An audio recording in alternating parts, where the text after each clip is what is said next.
Okay, people. I'm on my second cup of coffee this morning. This one's for you.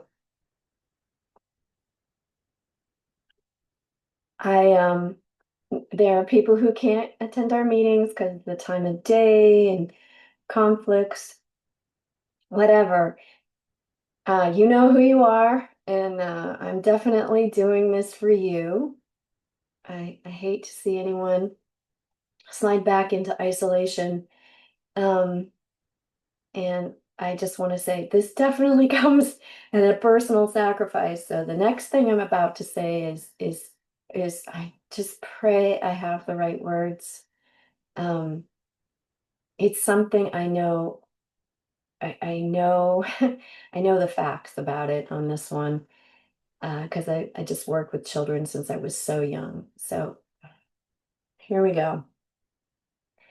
Our strengths, our weaknesses, stubbornness, pride, selfishness, arrogance, I don't know, whininess, prone to pity, self-pity.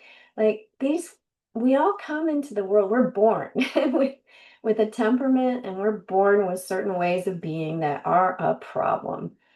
And one of the things we do is we label them as weaknesses. It is through effort and strife and struggling and responding to the things that the challenges that come our way, that these weaknesses get turned into strengths. That these things about us that aren't so pretty, might be pretty darn yucky, um, become something that is a characteristic we can be proud of. It's a given that this will happen. You just have to yield to the process. Um, One of the greatest examples I would say is human stubbornness. I mean, when you're a parent and you've got a kid that's stubborn, they're a lot of work. It's just hard work. Takes a tremendous amount of patience. There's a lot going on there, but stubbornness turns into tenacity and a solidly grounded individual who doesn't quit, doesn't give up, doesn't fold, stands in the midst of the storms. Uh, Stubbornness is a thing, and I guess like you say, coal gets turned into a diamond, and the pressure it takes to change that particular characteristic into something that's beautiful is a lot. It's quite a process. Um, I'm a very stubborn individual, very stubborn. Um, but I can speak to these things definitively. And, I so don't want to cross boundaries. I just want to make it clear that I come from the Catholic faith. So this morning I was reading a text about grace, and it said something that I wanted to read to you. Grace does not destroy nature, but perfects it. So this idea is that as we come under the authority of a higher power, our nature, what we're born with, it's not that it doesn't have worth. It's just that it's not completely formed. The idea is that it gets altered through the process of yielding. Um, so it's just something to consider, just just a thought. And there's a lot, there's some real deep roots to that thought. Um, the other thing that I'm so convicted and convinced about when you look at the science now is that serotonin, which is that neurochemical that's produced when we have to exert effort, like we have to go running or we do something that's challenging, that balances out our neurochemistry in our brain, and that we live in a culture where there's a lot of things people do to acquire a dopamine hit. Um, Gaming is one of them, pornography is another. There's a book out there that I recommend for the group to read, so people understand the neurochemistry behind addiction or have some understanding. It's called Dopamine Nation. It talks about a very extreme sex addiction. The first paragraph, I had a really hard time getting through it, but I did. And I understood that it was setting up the book as show a very extreme example, an example of extreme behavior. And in the end, it showed that this extreme behavior, this person had to come under extreme self-control and in other ways to flourish. So that's another thing I wanted to talk about uh, in this particular post, and something I believe deeply, and that is about the addict and their addiction. So what I've witnessed, and I'm going to make some generalizations here. All right. So they're not going to be universal, but they're going to be true, largely true for a significant portion of the population. What I've witnessed in my lifetime is that in the male addict, they tend to be a particularly thoughtful and sensitive soul. They can be a musician, artistic, something along those lines. And they tend to be wrestling pretty heavily with their with their entrance into manhood. They're having a difficult time. And they can have a difficult time for a lot of reasons, like they don't have a male role model.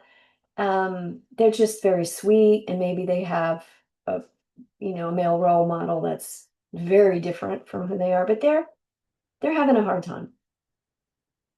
And they're just not comfortable with themselves. And maybe they don't even value who they are. If you go to the gaming meetings on the other side for the gaming addicts, you'll see a pretty thoughtful bunch of individuals. So one of the things I like to say, and remember, I like to create a picture, a word picture, so that people have an alternative way of thinking about things. So the word picture I like to come up with to put a frame around thinking about addicts, people who are prone to addiction.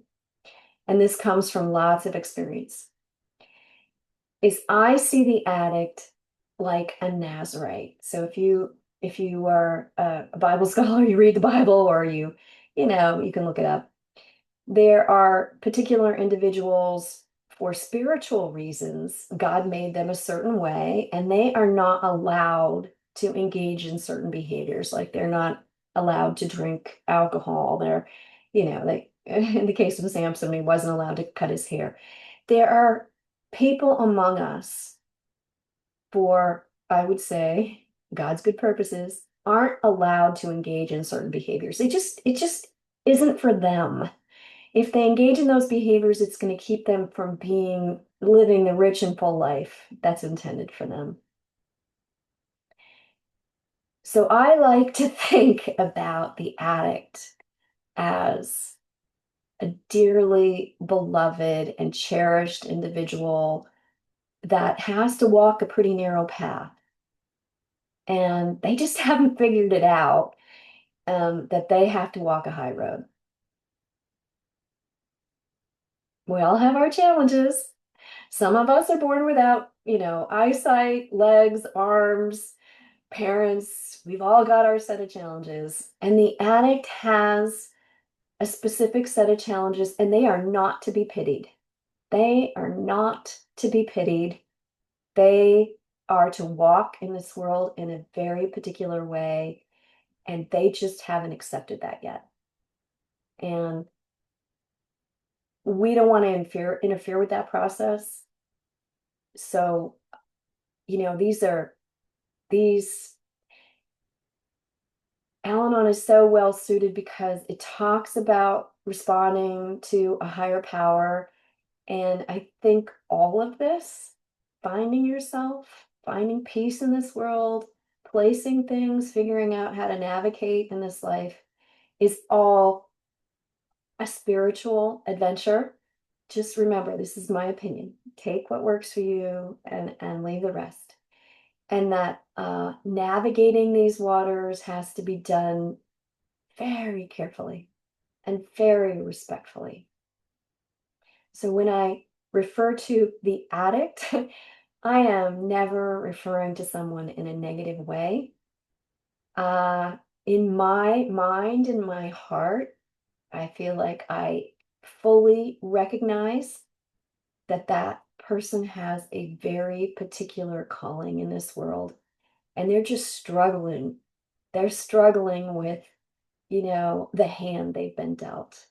But if we stay out of it, if we respect our higher power and we look with kind of wonder and curiosity at what's going on instead of trying to play God, um, things will come to pass in ways that will astound you.